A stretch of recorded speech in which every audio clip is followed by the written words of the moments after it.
Doctor ইউনূসের কে কিভাবে support করা যায়, কারণ ওনার প্রয়োজন নাই কিন্তু আমাদের প্রয়োজন আছে। এবং আজকে আমরা কিন্তু যে হায়নার রূপ দেখতেছি বাংলাদেশে, যে পতিত হায়না চলে গেছে কিন্তু আরো নতুন নতুন মানে ইয়েটা যে দেখা যাচ্ছে, ওই হিসাবে আমরা তাকে কিভাবে সাপোর্ট করতে পারি। 10 মাস সময় গেছে, উনি তো আরামে নেই। এই 10 মাসে, বিগত 10 মাসে 300-র উপরে শুধু দাবি দেওয়া, রাস্তা ব্লক করে ঢাকার জনজীবন দুর্ভোগের চূড়ান্ত সীমায় নিয়ে উনাকে একটা মুহূর্ত কিন্তু শান্তি দেওয়া হচ্ছে না। তারপরে উনার ক্রিটিসিজম, তখন আমরা মনে করলাম যে অন্ততপক্ষে উনার পাশে দাঁড়ানো উচিত।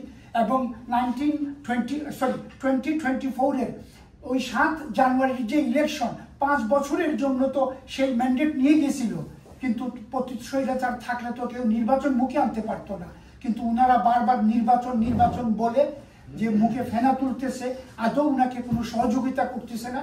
আর সহযোগিতা ছাড়া ওই 15 বছর 16 বছর একটা সরকার কন্টিনিউ করলো, একটা বালুর বস্তা সরাবার কারো কোনো ক্ষমতা ছিল না।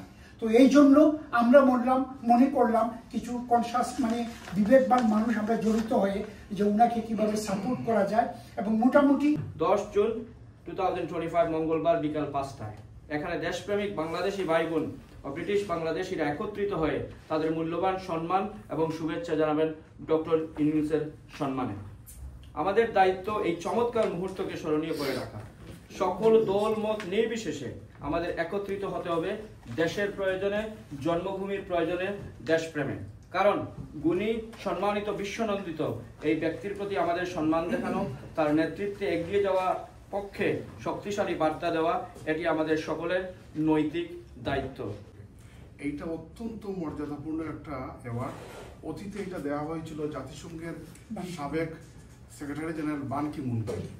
এ থেকে বুঝতেই পারছেন যে কতটুকু মর্যাদা সম্পন্ন অ্যাওয়ার্ড। এবং রাষ্ট্রের সরকারের প্রধান হিসাবে আন্তর্জাতিকভাবে রেকগনাইজ এবং রিনাউন্ড একজন ব্যক্তিত্ব এখানে আসছেন। আমরা এখানে 500 মিলিয়ন থেকে 1 মিলিয়ন ব্রিটিশ বাংলাদেশি বসবাস করি। আমাদের নৈতিক দায়িত্ব হচ্ছে তাকে সাপোর্ট করা এবং তার এই অর্জনে আমরা আনন্দিত হওয়া। তাকে আমরা স্বাগত জানাচ্ছি। অনেকে অনেক ধরনের কথা বলেন, বাংলাদেশ অবশ্যই একটা ট্রানজিশনাল পিরিয়ডের মাধ্যমে ডেমোক্রেটিক গভর্নমেন্ট পাবে এবং এটা অচিরেই পাবে, খুব বেশি সময় না। কিন্তু মৌলিক কিছু সংস্কার না করে যদি তড়িৎ গতিতে একবারে ইমার্জেন্সি ল্যান্ডিংয়ের মতো ইলেকশন দেওয়া হয়, তাহলে যেই লাভ সেই কত হওয়ার সম্ভাবনা বেশি। সুতরাং আমরা চাই মৌলিক কিছু ফান্ডামেন্টাল সংস্কার করে ডেমোক্রেটিক ট্রানজিশনের মাধ্যমে প্রফেসর ডক্টর তার কোনো রাজনৈতিক অভিলাষ নাই। 80